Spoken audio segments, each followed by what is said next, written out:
Hai guys, balik lagi di Cheers Project. Kali ini aku mau cerita alur film horor Jezabel tahun 2014. Film ini nyeritain tentang seorang cewek cantik yang diganggu sama setan di rumah angker. Wih, ngeri kali filmnya ini weh. Nah, jadi selama beberapa menit ke depan aku bakalan nemani aktivitas gabut kalian guys. So, stay tuned.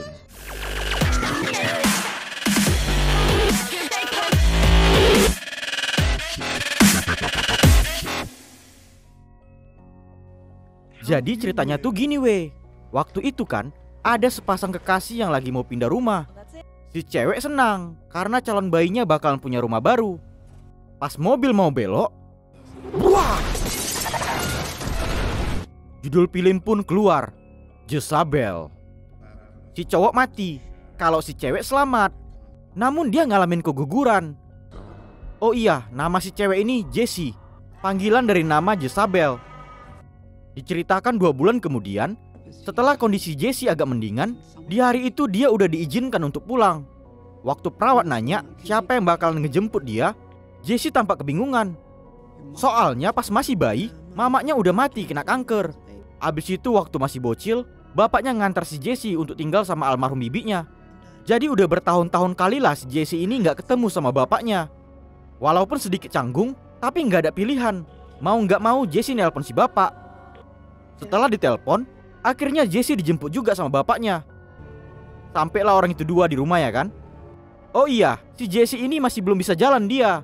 Jadi kemana-mana harus pakai kursi roda. Jessie diantar sama si bapak ke kamar almarhum mamanya dulu. Besar kurang besar kamar mamanya itu. Cak lah kalau itu kalian, pasti ngeri-ngeri sedap kan. Waktu hari udah larut malam, dari balik jendela si Jessie nengok-nengokin keadaan di luar rumah. Seram kali weh. Ada banyak pohon besar. Abis itu ada danau. Wis, rumah segede itu cuma ditinggalin sama 2 orang.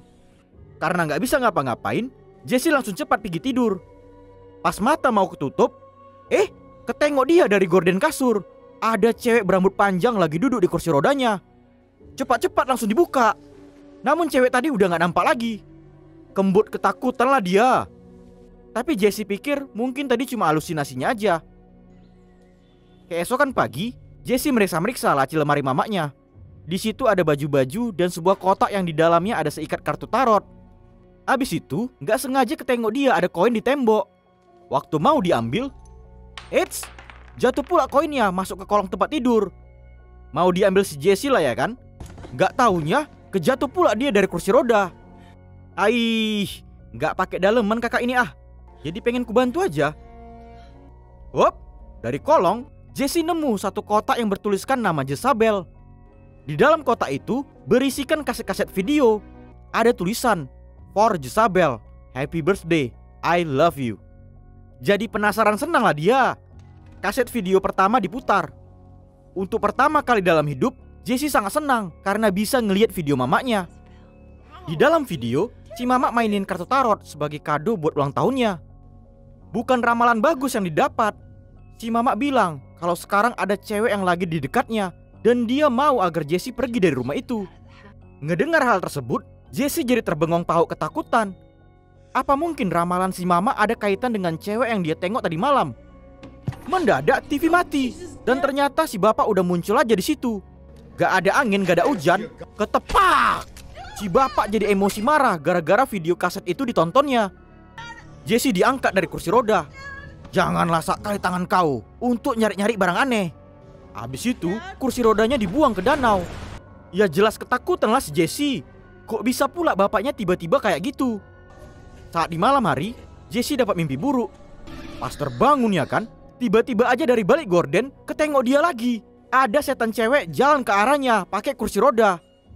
Ih, aku aja weh yang lagi buat alur cerita ini jadi kembut ketakutan nengokinnya. Dia langsung cepat-cepat balik tidur sambil balik badan. Karena penasaran, bangun lagi dia. Oh Mak Jang, setan itu udah di depan gorden. Si setan mau ngambil gelang peninggalan mama si Jessie. Siapa kau biawak? Jezabel. Oh, tangan si setan mau megang muka Jessie. Menjerit ketakutan lah dia. Keesokan pagi, waktu Jessie udah bangun tidur, ketengok dia kalau udah ada kursi roda baru di kamarnya. Ya terheran bingung lah, kan punyanya kemarin udah dibuang ke danau. Saat lagi sarapan, si bapak minta maaf buat kejadian semalam. Dan sebagai ganti, dia ngasih kursi roda kepunyaan mamanya dulu. Di pagi itu, kawan si bapak datang untuk jemput pergi kerja. Oh, kesempatan buat si Jessie lah untuk mutar video kaset yang lain. Di dalam video yang kedua ini, si mama cerita kalau dia bisa baca kartu tarot karena diajarkan sama kawan dekatnya, Moses. Sekali lagi dia ngebaca ramalan masa depan untuk Jezabel. Ngelihat kartu-kartu yang keluar, si mama jadi panik ketakutan. Mamanya ngeliat ada kematian yang mengerikan bakalan terjadi. Dan setelah itu video kaset pun habis. Jessie kembali terbengong pauk. Dia nggak ngerti apa maksud ramalan dari si mama. Di hari itu, perawat dari rumah sakit datang untuk ngasih pengobatan terapi kaki. Dimasukkanlah badannya ke dalam bathtub ya kan. Si perawat izin pergi keluar bentar untuk bersih-bersih tempat tidur. Keenaan pula si Jessie berendam. Dia nikmatin terapi sambil nutup mata. Tiba-tiba aja suasana ruangan kamar mandi jadi gelap. Pelan-pelan pintu juga ketutup. Dan mendadak air di dalam bathtub penuh dengan lumpur hitam. Ternyata kan si setan udah muncul di hadapan dia. Wih, ngeri kali bah. Si setan perlahan-lahan mau ngambil gelang si Jessie. Waktu Jessie bersenandung lagu dari mamanya dulu, tiba-tiba aja berteriak keras si setan. Langsung gila dia. Badan Jessie dicelupkan ke dalam bathtub. Untung aja dia bisa keluar. Wih, badan udah berselemak dengan lumpur. Kepala diantukkan ke lantai. Gak tinggal diam, gedegam. Kena sikut kepala si setan. Waktu Jessie mau buka pintu, kena muntahan lumpur mukanya. Ih, jijik kali aku liatnya Tapi untung aja si bapak cepat datang. Teror si setan jadi hilang dan keadaan kamar mandi balik ke semula. Gara-gara si perawat ceroboh nggak ngejagain si Jessie, dia diusir dari sana. Abis itu bapaknya nyari sisa kaset video. Dia tahu kalau video si mama yang udah ngebuat Jessie jadi diteror ketakutan. Jessie mohon-mohon agar dibalikkan kaset videonya, karena cuma dari situlah dia bisa ngelihat wajah mamanya lagi. Si bapak nggak peduli, dia pergi keluar untuk ngebakar kaset video itu. Bensin disiramkan.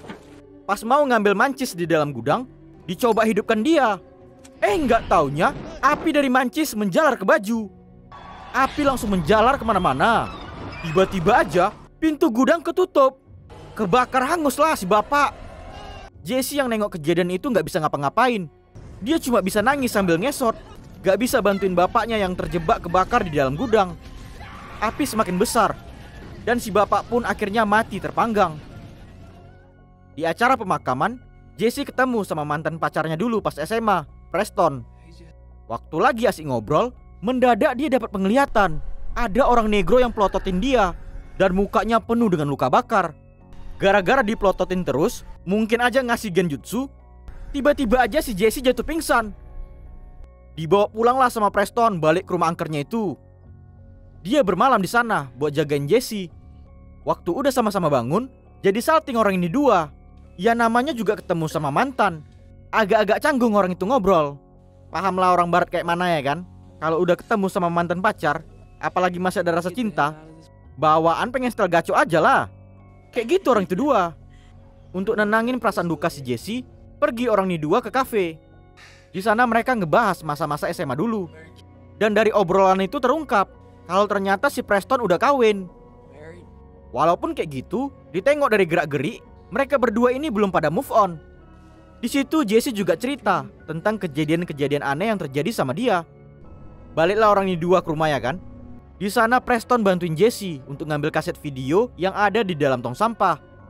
Ditonton sama mereka berdua lah video itu. Setelah ditonton, Preston buat kesimpulan kalau ramalan yang dibuat mamanya itu kebanyakan bersalahan, gak ada yang cocok ke Jessie.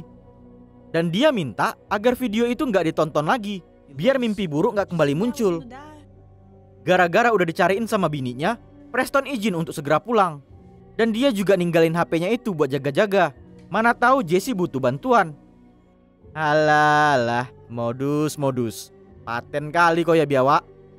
Si Jessie ternyata juga merasa senang lah. Waktu udah larut malam, si Jesse tergoda buat mutarin kaset video selanjutnya. Awalnya ditahan-tahan dengan baca buku. Namun karena memang bandal kali si Jesse ini, bodoh amat dia. Diputar dia lagi lah. Video berisikan tentang perayaan Natal bersama keluarga dan kawan-kawan dekat di rumah itu. Bersamaan si bapak dan si mama juga ngumumin tentang berita kehamilan. Jadi mereka semua senang-senang lah di hari Natal itu. Kemudian kaset berikutnya dimainkan. Dikasih tengok kalau si mama baru aja selesai mainin kartu tarot. Dan reaksinya nangis-nangis karena dia tahu Jezabel anaknya bakalan mati. Tiba-tiba aja ketepak. Dia langsung panik ketakutan lah si Jesse. Dari balik jendela ketengok dia kalau ada beberapa orang yang lagi pasang obor di ujung danau. Abis itu ya kan, dari lantai atas ada yang tiba-tiba turun dari tangga. Shup! Ditabrak si Jesse. Kalau kalian kayak gitu, mungkin udah kencing celana pasti.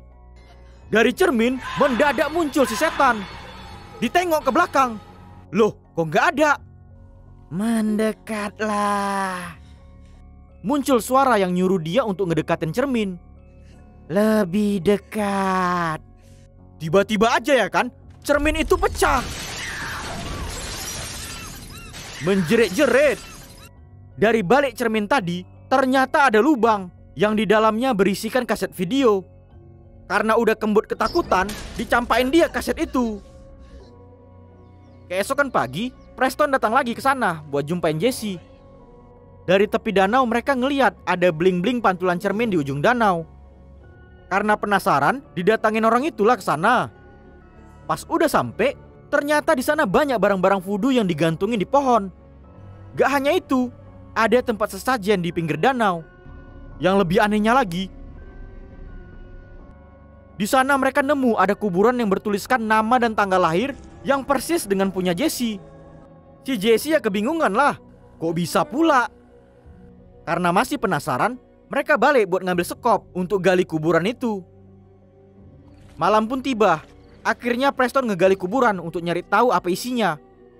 Orang di mana-mana kalau lagi berduaan di danau pasti buat kegiatan senam jari. Ini malah gali kuburan. Seram. Digali terus, digali. Ternyata ya kan, Preston nemu peti mati. Pas dibuka, wih, ada tengkorak bayi bah di dalamnya. Mana ada cerita, langsung ditelepon orang itu polisi. Si Pak Paul bakalan segera cari tahu apakah tengkorak bayi itu ada hubungan darah dengan keluarganya. Karena si Preston parno dengan keadaan rumah itu, akhirnya Jesse dibawa pulang ke rumahnya untuk tinggal sementara sama dia. Gas terus. Udah punya bini pun masih nekat aja si biawak ini. Kalau di negara kita pasti bakalan terjadi piring terbang. Untung aja bini si Preston cuma ngambek. Jadi si Jesse pun aman nginap di sana. Keesokan hari, pergilah orang ini dua buat nyari tahu tentang ritual sesajen voodoo dan asal-usul si tengkorak bayi. Dari video yang ditonton kemarin, Jesse jadi tahu kalau ternyata mama teman SMA-nya dulu, Nyonya Davis, pernah kerja sebagai tukang masak di rumahnya. Ketemulah mereka sama si Nyonya Davis. Awalnya nggak ada kejadian. Pas kedengar ke kupingnya nama Jezabel, langsung ngucapin mantra pemanggilan arwah dia. Abis itu rambut si Jesse kena jambak. Ya langsung cabut lah orang itu dua dari sana. Datang baik-baik malah kena jambak. Entah kenapa kayak gitu, kayak punya dendam aja dia. Abis itu mereka pergi ke lokasi tempat tinggal Moses, kawan dekat si mama yang ngajarin main kartu tarot. Pas sampai di sana, tempat itu udah lama rusak, kayak bekas kebakaran. Namun di sana ada sesajen mayat kambing yang baru disembelih. Dan di sana ada foto Moses yang tertulis kalau dia mati bersamaan dengan hari kelahiran si Jesse. Kok bisa bersamaan pula? Apa yang sebenarnya terjadi? Tiba-tiba aja datang sekelompok orang ke sana. Si Preston sok keras, gedegam, kena pukul mukanya. Cabut kalian dari sini, cabut! Gak pakai banyak bacot. Pas udah sampai rumah, mereka cepat-cepat untuk packing. Preston mau bawa Jesse keluar dari rumah angker itu. Barang duluan dimasukin ke mobil. Abis itu si Preston balik masuk lagi untuk gendong Jesse masuk ke dalam mobil. Pas mobil mau dinyalain, ternyata itu bukan si Jesse, melainkan setan biawak. Genit kali dia. Mau dicipoknya pula si Preston. Ditolak sama dia. Langsung ngamuk marah si setan. Terjadilah baku hantam. Kepala Preston bolak-balik diantukkan. Oh, dibalaslah sama dia. Ketepak. Kena tunjang kepala otak. Namun si setan pakai jurus teleport. Dan mendadak udah muncul aja di depan mukanya. Gedegam. Kena antuk kepala si Preston ke batu. Langsung pingsan.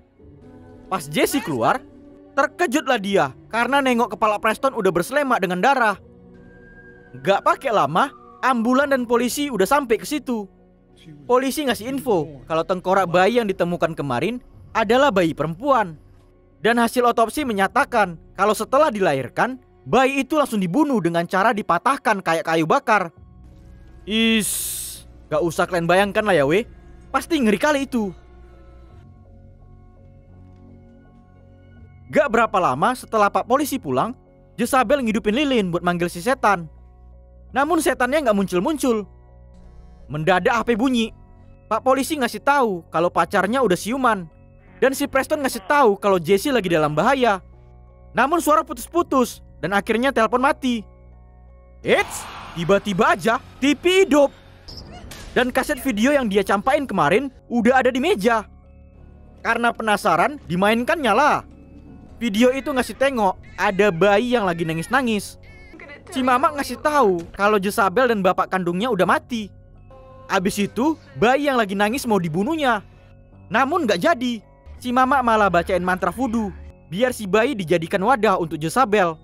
Dan setelah itu jeder, mati bunuh diri si mama. Oh, gak taunya tiba-tiba aja arwah si mama muncul di hadapannya. Disinilah weh, mulai terbongkar semua rahasianya. Jadi kan si mama selingkuh sama Moses. Bunting lah dia. Waktu itu si bapak belum tahu. Pas lahiran ketengok kalau bayinya berkulit hitam, langsung dibunuh bayi itu. Mayat dicampain ke dalam danau. Abis itu si Moses didatangin. Jeder! Mayat dan rumahnya langsung dibakar. Untuk nutupin kejahatannya, si bapak langsung ngeadopsi bayi berkulit putih. Jadi bayi tadi itu si Jesse. Keluarga Moses gak terima. Mereka langsung ngadain ritual voodoo agar arwah si bayi dan Moses tetap hidup di alam baka. Makanya itu si Jesse udah dimantrain dari bayi agar takdirnya jadi tempat kembali arwah Jezabel di suatu hari nanti. Ternyata ya kan, gak hanya si mama yang datang. Arwah si Moses pun juga muncul di sana. Ritual pemindahan roh dilakukan. Tangan diikat di kursi roda. Abis itu jidat dikasih simbol darah kayak waktu bayi dulu. Menjerit-jerit ketakutan kali lah si Jesse. Kursi roda didorong sama si mama. Dia mau dibuang ke danau. Bersamaan si Preston dan Pak Polisi udah sampai lagi di sana. Nengok kejadian aneh itu, langsung lari sekuat tenaga si Preston. Cebur, tenggelam si Jesse. Mendadak si setan Jezabel muncul. Diambil gelang dari tangan Jesse. Abis itu dikasih cipokan ke jidatnya. Si setan biawa ini langsung naik ke permukaan. Pas kepala nimbul, ternyata wujudnya udah berubah jadi si Jesse. Wih, berhasil ritualnya. Kambing. Preston langsung datang nyelamatin dia. Pas udah di jembatan, Jezabel langsung ngasih cipokan. Oh, jelas tegang lah barang itu. Mana ada cerita. Apalagi Jezabel bilang, "Bawa aku pulang sayang." Langsung tergoda lah si Preston. Waktu mau masuk ke dalam rumah, si Pak Pol nanya, "Nona Lauren, apa kau baik-baik saja?" Si setan ini langsung jawab, "Panggil aku Jezabel." Oh alah, kesal kali aku bah. Masa badan cantik montok si Jesse berhasil pula dimasukin sama si setan. Pengen kuantukkan aja kepala si Moses, si Mama dan Jezabel. Gak ada otak kali orang itu bertiga. Mau gak mau akhirnya film pun tamat. Oke guys, demikian alur cerita film horor Jezabel tahun 2014. Semoga kalian suka lah ya dengar aku cerita. Tetap dukung channel Cheers Project biar semakin berkembang ke depannya.